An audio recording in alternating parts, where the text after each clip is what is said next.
si xa se está dicindo, que foi o que vimos escutando este xuizo, que cooperaron, que facilitaron, que confesaron, pois agora é o momento. Inda que sexa tarde, agora é o momento. Se de verdadeiramente teñen esa intención de confesar, que conten todo agora, que digan exactamente todo o que pasou esa noite con sinceridade. Y lo fui a defender y me pegó a mí y como que me arrebaté un poco y le fui a pedir la navaja a Yared. Cuando yo le da el puñetazo, viene hacia mí a dejarme la chaqueta a José Luis, en la cual llevaba la navaja y el móvil, las cosas que yo cogí para mis bolsillos. En el momento que yo me estaba poniendo la navaja en la cintura, él se acercó a mí con ya la cara desconfigurada, bastante, yo qué sé, agresivo. ¿Usted vio en algún momento la navaja o el apuñalamiento? No. Xoves 11 de xuño, boas tardes e benvidos ao Galicia Noticias. Asiñamos en directo a Coruña a coñecer a última hora sobre o xuízo polo crime de Joel e unha caída nun invernadoiro custoulle a vida a un octoxenario en San Pedro de Nós, no concello coruñés de Oleiros. O home quedou suspendido nun arnés a varios metros de altura. O primeiro que o asistiu foi un veciño. Cando chegaron os servizos de emerxencia, xa non puideron facer nada por salvarlle a vida. Quedou suspendido a un escaso 1,5 metros do chan, pero non foi capaz de volver á posición vertical. Xa o veciño do particular este que sufriu o accidente conseguira liberalo da posición onde que estaba facendo as maniobras de reanimación cardiopulmonar. Continuamos no proceso ata a chegada dun médico. Estos vecinos nos avisaron sobre las 11 de la noche de que había caído un coche al huerto. Pero bueno, dije, bueno, por la mañana no pasó nada y tal y cual, pero bueno, cuando ya llegué por la mañana, pues ya no es que hubiera caído solamente el coche, cayó el coche, las piedras, el muro, la valla de la carretera, todo. Este coche deportivo de alta cilindrada participaba nunha exposición do Rally de Ourense. Saíu da estrada e impactou contra un muro dunha casa que quedou atascado na horta. As verduras plantadas perdéronse e o muro haberá que reconstruílo, pero afortunadamente non houbo feridos. Estas imaxes son dun incendio registrado en Cambados nas últimas horas. O lume destruiu varios colectores do lixo, calcinou un coche. A enorme columna de fume negro que se formou afectou a un bloque de edificios próximos. A Garda Civil abriu unha investigación xa que non se desbota que sexa un incendio intencionado. A plena luz do día e nada menos que na Rolda da Muralla. Así actuaron os autores de varios roubos de cable de cobre en Lugo. Os ladróns simulan ser operarios dunha empresa para facerse co botín sen levantar sospeitas. Aparcan na vía pública, sinalizan a zona, sempre preto dunha arqueta de fibra ou telefonía e despois marchan co material. É o novo modus operandi destes cacos, especializados nun produto que actualmente adquire gran valor no mercado negro. Que tampouco non te fixas moito, porque velos con cascos, ben uniformados, coa valla e todo. Deixan mala imagen do oficio home, e quitan tamén traballo. E aunque o vexamos que facemos, non sabemos se é de verdade unha empresa ou se é de verdade que están roubando, que non sabe.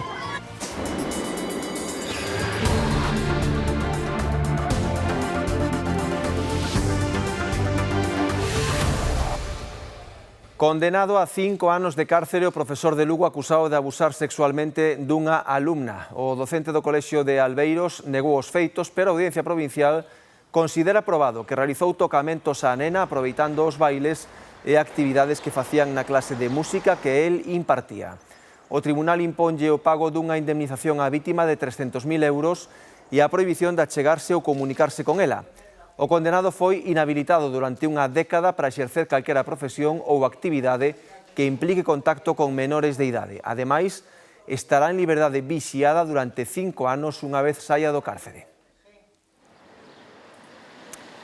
Tamén a Audiencia de Lugo condena un comerciante de Láncara a 11 anos de prisión por agredir sexualmente unha clienta con discapacidade. A sentenza dá por probado que o home citaba a muller na tenda cando pechaba para abusar dela sen testemunhas. Despois, ameazaba para que non contara nada. Os feitos ocorreron entre novembro de 2023 e abril de 2024. A defensa solicitaba libre absolución. No xuízo, presentou un contrainforme para cuestionar a credibilidade da vítima que o tribunal rexeitou. Tamén denegou a alegación do acusado de que descoñecía a discapacidade da muller. O agresor deberá indemnizar a vítima con 30.000 euros por danos morais. Xa son preto dunha vintena as denuncias presentadas na comarca do Deza pola distribución de fotos falsas de persoas espidas creadas con intelixencia artificial. A Garda Civil mantén aberta a investigación para intentar dar coa persoa ou as persoas responsables.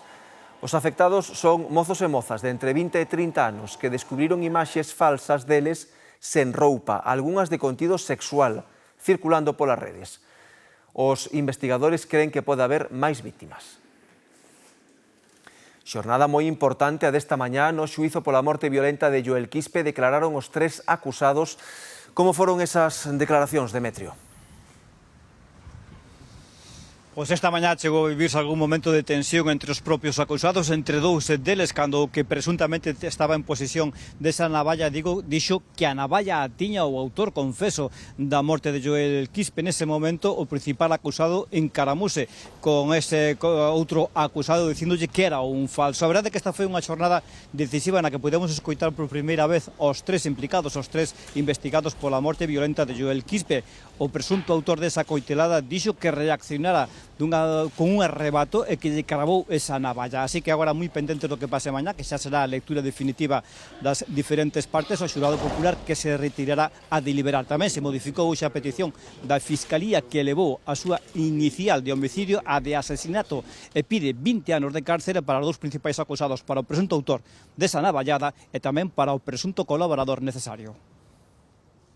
A primeira vez que declara, pois negou que el fora o autor e o resto indicaban que non tiñan nada que ver. Entonces, si xa se está dicindo que foi o que vimos escutando este xuizo, que cooperaron, que facilitaron, que confesaron, pois agora é o momento. Inda que sexa tarde, agora é o momento. Era a expectativa que tiña esta acusación particular minutos antes das declaracións dos acusados. O autor confeso manifestou que cando ían camiño á casa aquela madrugada da Noiteboa de 2023, na Rúa Sinfónica de Galicia viron unha pelexa. El, segundo explicou, meteuse a defender a Joel, este deulle unha puñada e foi, dixo, cando se arrebatou. Lo fui a defender e me pegou a mí e como que me arrebaté un pouco e le fui a pedir a navaja a Yared.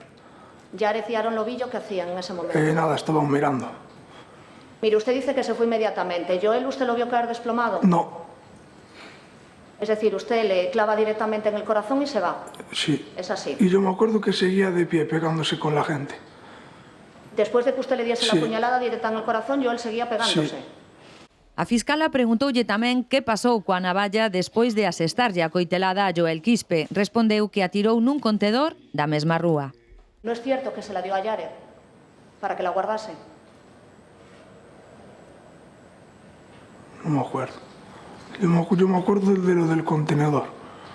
O mozo, o que as acusacións particulares investigan como cooperador necesario da morte de Joel Quispe, asegurou que nin el nin o outro procesado levaban navalla. Dixo que a arma branca era do autor confeso e que lla arrebatara. Es decir...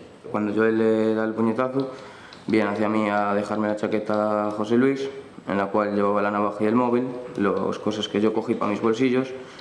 En el momento que yo me estaba poniendo la navaja en la cintura, él se acercó a mí, con ya la cara desconfigurada, bastante, yo qué sé, agresivo, y no supe reaccionar. 5 días despois dos feitos foi cando o mozo que acusan de encubridor se enterou da morte de Joel Quispe, segundo declarou. ¿Usted vio en algún momento la navaja o el apuñalamiento? No. ¿Y usted recuerda si estaba cerca de la pelea entre José Luis Franco y Joel o estaba alejado? Más bien... Estaba alejado a unos metros. Tamén nesta novena sesión do xuízo a Fiscalía elevou a cualificación de homicidio a asasinato para o autor confeso e pide para el 20 anos de cadea. Os mesmos que para o mozo que presuntamente facilitou a navalla ou consideralo cooperador necesario. O abogado do pai de Joel Quispe retiroulle a acusación ao mozo o que inicialmente acusaba de encubridor. A máis, todas as defensas piden que se teña en conta a atenuante derivada do consumo de alcohol e drogas. A Audiencia Provincial de Pontevedra confirma o arquivo da causa pola morte de Manuela Barbosa. Era unha muller de Redondela que desapareceu en Soutomaior, onde atoparon os seus osos 3 anos despois. Manuela tiña 66 anos cando desapareceu en 2021. En 2024, os seus restos apareceron nunha parcela de Arcade con 3 golpes no cráneo. Abriuse unha investigación por un posible homicidio, pero o xulgado decretou o sobresemento provisional ao non poder identificar o autor. A familia presentou recurso E agora a Audiencia de Pontevedra confirma ao arquivo porque considera que, malia as numerosas dilixencias practicadas, non hai indicios para avanzar. Un tráxico accidente acabou coa vida dun octoxenario tras caer dunha escaleira en Oleiros. O home realizaba traballos nun invernadoiro en San Pedro de Nós. Quedou suspendido dun arnés a varios metros de altura. Cando chegaron os servizos de emerxencia, xa non puideron facer nada por salvarlle a vida. Pouco antes das 10 da noite, unha persoa alertaba ao centro de emerxencias dun accidente doméstico no concello de Oleiros. Un home de 81 anos de idade realizaba traballos nun invernadoiro situado na súa propiedade en San Pedro de Nós, cando por causas que se descoñecen, sufriu unha caída desde unha escaleira e quedou suspendido polo arnés. Pouco antes das 10 da noite recibimos chamada do CIAE 112 informando de un accidente doméstico cunha persoa que estaba colgada dun arnés e que non eran capaces de sacalo desa situación. Daquela, o servicio de emerxencias procedimos co protocolo habitual de movilización de medios, desplazarnos ao punto. Foi o veciño que dera a alerta quen realizou a primeira intervención despois de que o home quedara suspendido a unha altura considerable. O propio veciño conseguiu finalmente, coa axuda dunha escaleira, liberar o corpo da posición na que estaba e comenzou a facer a reanimación cardiorrespiratoria. A pesar dos esforzos dos equipos sanitarios, non se puido facer nada por salvarlle a vida ao home. Sen rastro dun home de 35 anos o que se lle perdeu de vista no Grove. A alarma saltou a topar a súa roupa e documentación nunha zona rochosa da praia da Lavaxeira. Segundo se comenta, o día que faltou estivera na casa dunha parella que tivera no Grove. Semella que houbo algún desencontro coa familia da muller e dende entón non se sabe del. A busca por mar suspendeuse. En terra continúan os labores de vixilancia, pero a familia do home non quixo presentar denuncia. A crecente trasfega de toxicómanos destapou un narcopiso moi activo no concello da Guarda. A Garda Civil acaba de desartellalo nunha operación que se saldou con 2 detidos. Son un home e unha muller de 56 e 63 anos, veciños da zona e con numerosos antecedentes policiais. Agora están acusados dun delito contra a saúde pública. No rexistro do domicilio, os axentes incautáronse de diversas cantidades de cocaína e heroína, cartos en efectivo e útiles para o cociñado e venda de droga. Este Deportivo de gran cilindrada circulaba polo concello ourensán de Toén cando perdeu o control e saiu da vía. O coche impactou contra un muro e acabou nun horto particular.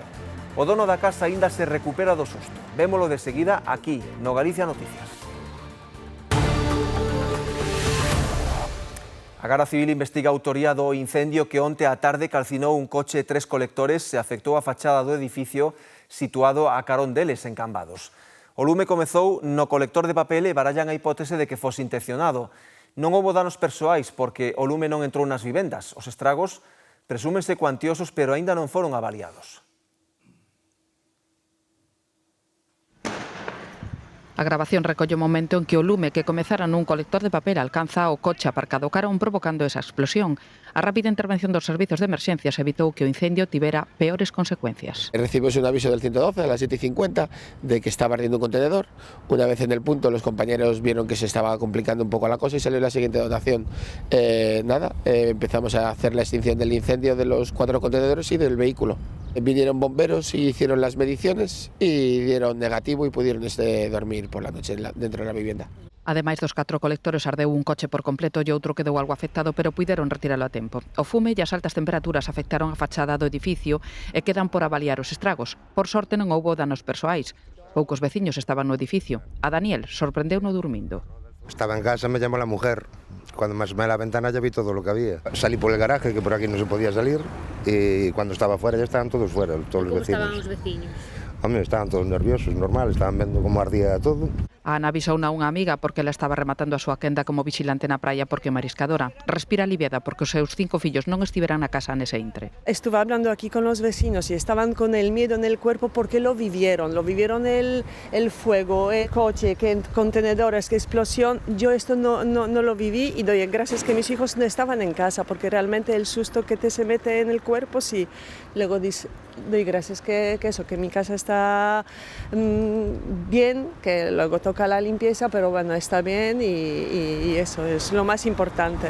A Garda Civil investigó o incendio, pero todo apunta a que foi intencionado. La investigación la va a llevar la Guardia Civil, entendemos que intencionado porque fue en un contenedor. Para que ardera tan rápido non creo que fuera cousa de rapaces, Despois de ventilar e facer as medicións oportunas, os bombeiros permitironlles aos veciños volver ás súas casas. Algúns optaron por pasar a noite na casa de familiares. Queda agora por saber quen se fará cargo dos danos. Os últimos roubos de cable de cobre en Lugo realizáronse a plena luz do día. Os ladróns simulaban ser operarios dunha empresa para roubar nas arquetas das beiravías. Os roubos de cobre aumentaron máis dun 80%. O cobre é o novo ouro. A tonelada págase a máis de 8.000 euros no mercado negro. Aparcan na vía pública, sinalizan a zona, sempre preto dunha arqueta de fibra ou telefonía. A simple vista semellan instaladores, pero veñen roubar. É o novo modus operandi dos ladróns de cable de cobre. Que tampouco non te fixas moito, porque velos con cascos, ben uniformados, coa valla e todo. Que deixan mala imagen do oficio e quitan tamén traballo. Os últimos que pillaron traballaban aquí, na mesma ronda da muralla de Lugo, a plena luz do día e coa rúa ateigada de xente. Controlo, la verdad, que... ¿De qué son estos señores? Tampoco me fijé, a partir de ahora me voy a fijar. Eso mismo. Pero sí que os ten visto. Sí, yo sí, allí en la Coruña, cerca de mi casa, un montón de veces. Pero vexamos que facemos, non sabemos se é de verdade unha empresa ou se é de verdade que están roubando, que non sabe. Os roubos de cable de cobre aumentaron máis dun 80%. Este coche, cargado de cable, pasou semanas no corredor de Sarria. Abandonarán o botín para non ser capturados. Engancharon e arrancaron e deixaron mitad do pueblo sin luces. Tiña que haber máis vigilancia, non sei, cámaras ou... Aumentar, ten que aumentar porque, a ver, a policía non fai nada. Se os enganchan e tal, aos 2 días están fora. O cobre é o novo ouro. Este metal está moi cobizado e no mercado negro o seu valor supera os 8.000 euros a tonelada. También me pasa allá en Estados Unidos. Se meten a robar a las casas, a los aires acondicionados se meten a robar donde haya obras, estén de obras y saben que hay cables de cobre. Este que ven incautouse a semana pasada nunha operación a nivel nacional na que a Garda Civil detivo 39 persoas polo roubo de 157 toneladas de cable. Un dos coches que participaba nunha exposición do Rally de Ourense acabou sinistrado nunha horta do concello de Toén. Malia que o vehículo xa foi retirado, os danos aínda son visibles, Laura. O conductor perdeu o control do coche ao pouco de arrincar cando circulaba por esta estrada en dirección a Ourense. Levou por diante o valado e as pedras de grandes dimensións e quedou espetado nunha horta tras caer por un desnivel de case 3 metros. Os danos materiais son evidentes, pero por sorte ninguén resultou ferido de gravidade. A imaxe resulta impactante. O coche, un BMW de alta cilindrada, participaba nunha exposición en Toén, un dos actos que se organizan estes días en Ourense por motivo do rally. Pouco despois de arrincar, contra as 11 da noite, nun tramo de boa visibilidade, o conductor perde o control e acaba deste xeito. O coche quedou pendurado nun desnivel de arredor de 3 metros, caendo nunha desas hortas nas que moitos traballan estes días. No es que hubiera caído solamente el coche, cayó el coche, las piedras, el muro, la valla de la carretera, todo. Y la verdad que fue una impresión el ver el coche así y sobre todo que no le ha ocurrido nada a los dos ocupantes del coche, porque no les ha ocurrido absolutamente nada. Caiu aquí na zona dos pimientos. Sí, esto todo eran pimientos. Aquí había 108 pimientos, 108 plantas, vamos. Pepe non estaba na casa no momento do sinistro, pero sí os seus veciños, que foron os primeiros en asistir os ocupantes do vehículo. Uno de los tripulantes o de los que iban dentro ya había salido y el otro salió por su propio pie, por la izquierda del coche, y los dos estaban bien, gracias a Dios. Les ha salvado el coche.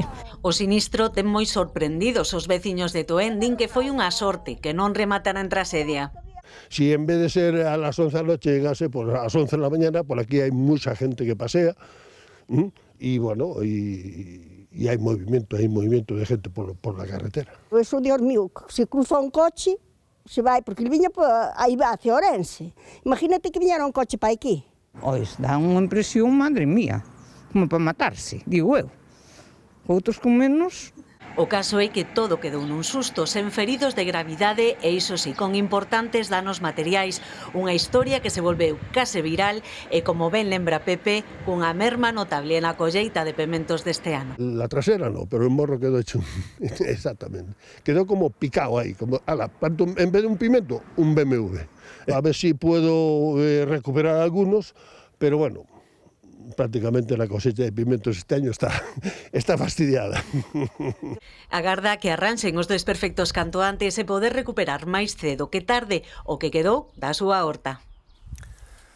O Concello de Santiago paralizou unhas obras ilegais fronte ao Parque de Bonaval. Dende hai días o movemento de terras causou preocupación aos veciños do barrio que advertiron a policía local porque destruíron vexetación e unhas hortas situadas nunha das parcelas. Esta é a obra ilegal que o Concello de Santiago paralizaba onte de xeito inmediato fronte ao Parque de Bonaval. Os propietarios tiñan 24 horas para suspender os traballos e retirar a maquinaria. A primeira hora da mañá aínda había operarios no lugar, polo que os veciños advertiron á policía local. Son as 9:55 do día 11 de xuño e aquí siguen traballando na obra da Almáciga. Acaban de pechar este burato e se escoitan ruidos.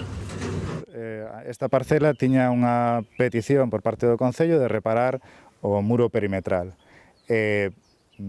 Neste de aquí máis ou menos se respetaron, pero todo o muro que estaba pola outra parte, que era un pequeno murito de pedra, tiraron con el e despois tiraron como con moitos muros intermedios que estaban dentro da parcela ou das parcelas. Arrasaron con todo, pero non sabemos porque non hai ningún letreiro, non sabemos o que queren facer, nin o que van a facer, nin por que fixeron isto. E a min, claro, evidentemente, como os demais veciños, quedamos completamente sorprendidos de que fixeran isto, sin saber moi ben por qué. Acabouse con bastantes árbores que estaban aí, non sabemos se tiñan permiso de poda, neste caso, había carballos cos que se acabaron directamente, e, dende logo, había varias persoas que tiñan aquí hortas que estaban traballando e que non saibamos, nin se lles informou de que iban a ser sacados de aquí e tiveron que, de feito, recoller os seus sachos e algunha outra cousa que ya sacaron e tiveron que recollelos xa fora, non? Plantaba de todo. O terreno aí era moi bueno para cosecha, non? Sí. E si, dame pena porque me gustaba ver esas hortiñas traballadas aí, inda que non as traballaba, pero gustábame ir a velas. Segundo fontes municipais, os propietarios non tiñan permiso para a instalación do valado metálico e para o movemento de terras que estaban facendo. O que nos preocupou é acabar con un espazo como este que, a marxe de que sexa un espazo privado, o certo é que, fai parte, ou facía parte, mellor dito, da paisaxe do barrio e era un lugar, non só polas hortas, sino por toda a biodiversidade que contiña e probablemente outros elementos patrimoniais dos que non temos coñecemento, era un lugar importante para nós tamén, non? Mesmo para o cole, posto que moitas actividades, saídas que se facían co alumnado, facíanse nesta contorna. A Garda Civil investiga os actos vandálicos na igrexa de San Bieito de Feciñáns, en Cambados. En cuestión de días, o templo apareceu cunha nova pintada por riba da anterior. Dende o Concello reiteran que se trata dun atentado contra o patrimonio, xa que o edificio está catalogado como ben de interese patrimonial. Desta vez o autor da pintada repetiu unha sobre a que fixera había 10 días. Agora é máis visible aínda, un feito que lamentan os veciños de Cambados. Pois é unha pena e está fatal porque é unha iglesia superbonita na que se celebran moitos eventos e ahora mismo que esas pintadas aí non teñen lugar, aparte que é un patrimonio moi importante para Cambados. Sobrarán sitios donde facelas. Es bastante antiguo, es patrimonio, al final, pues es un daño que hacen a todo el pueblo, al final, ¿no? O párroco volveu denunciar os feitos ante a Garda Civil, que xa abriu unha investigación. Os responsables das pintadas poderían enfrontarse a multas que van ata os 150.000 euros. É dicir, isto non se trata unha gamberrada, hai que empezar a chamarlle as cousas polo seu nome. A iglesia de San Bieito está protexida, é un BIC, un ben de interés cultural de Galicia, e, polo tanto, é o que a pintada constituye un atentado contra o patrimonio de Galicia. Unha das pistas para avanzar na investigación podería ser o nome e os apelidos da muller que poden lerse na pintada. Nos consta que a Guardia Civil está un fío polo que está tirando e que pode ser ese nome o fío polo que están a tirar, porque é a cousa máis evidente. O problema non só é ora casar o fío, sino poder demostrar. Nas dúas ocasións, as pintadas realizáronse durante a noite. Y lo vimos hoy justamente y la verdad que me parece catastrófico que lo hagan. No hay respeto. Me parece unha pena, ao final se faz un vídeo ou faz unhas fotos na escalinata, pois xa queda fea, unha imaxe bastante fea. As labores de restauración do templo serán complexas e dun custe elevado. A intervención require dunha autorización previa de patrimonio e da contratación dunha empresa especializada para non danar a pedra. Conta atrás para a gran festa romana de Castrexa do Ar de Lucus, que vivirá nunha semana unha edición especial no seu 25 aniversario. A Praza de Santa María, onde se xuntan os 3 patrimonios da humanidade de Lugo, foi o escenario da presentación hoxe do programa por parte da alcaldesa, que estivo arroupada polas asociacións que fan posible a celebración declarada de interese turístico internacional. Do 18 ao 21 de xuño, 300 actividades recrearán a vida da antiga Lucus Augusti. Na Ría de Arousa están moi preocupados pola proliferación da alga asiática, unha especie invasora que xa causa estragos en costas andaluzas. Esta alga enrédase nos aparellos de pesca de artes menores impedindo que se poida continuar co traballo no mar. Esta alga invasora procedente de Asia engánchase os aparellos de pesca como se fose pegamento, impedíndolle a moitos mariñeiros galegos adicados á pesca artesanal e costeira seguir co seu traballo. Esta especie é unha vella coñecida das costas andaluzas. No sur están falando de un día inteiro de traballo para limpar os aparellos afectados por esa alga. E aquí temos horas e ademais piden desinfección do casco con agua doce que, por certo, non levamos a bordo. A máis da desinfección do barco, outra das recomendacións é a de manter os aparellos unha vez limpos 48 horas en terra para evitar a súa propagación, unha situación que o sector cualifica de inviable. Con traballo de vaciar esas algas e o traballo que dá a quitala das redes é que non traes pesca. Gastos tes os mismos, gasoi, seguridade social e todo eso e non lle saca rendimento. Porque ali onde nace esta alga invasora, que actúa como unha alfombra moi densa, diminúen as capturas ou modificaren o ecosistema. Algúns dos portavoces de ANARME, Asociación Nacional de Artes Menores, falan de situación alarmante. Pode comprobarse nesta imaxe, onde as pequenas embarcacións están cheas desta alga, kilos e kilos que chegan a terra sen un protocolo claro. En teoría, piden un envase estanco co cal levalo a terra. En terra, en teoría, debería haber uns contenedores que xa son especializados para eso. Non existen porque tampouco hai unha declaración oficial de xa está o problema aquí. Crece no fondo do mar, nas zonas rochosas, e agora tamén podemos atopala en algunhas praias como esta de Mogor en Marín. A Galicia chegou hai 2 anos e temen que poida afectar os bancos da Ameixa. Isto, en 10 anos, non vamos a poder ir ás playas. Non lle vai afectar só aos mariñeiros. Vai afectar a toda a persona que vai a bañarse. A súa capacidade de reproducción é alarmante, porque as últimas todo o que nos achega a xente é que xa está moi extendido dentro da ría. A solución non parece sinxela. Dende hai uns anos, a USC con fondos públicos estuda a súa propagación en varios puntos do noso litoral, dende Ribadeo e ata Guarda.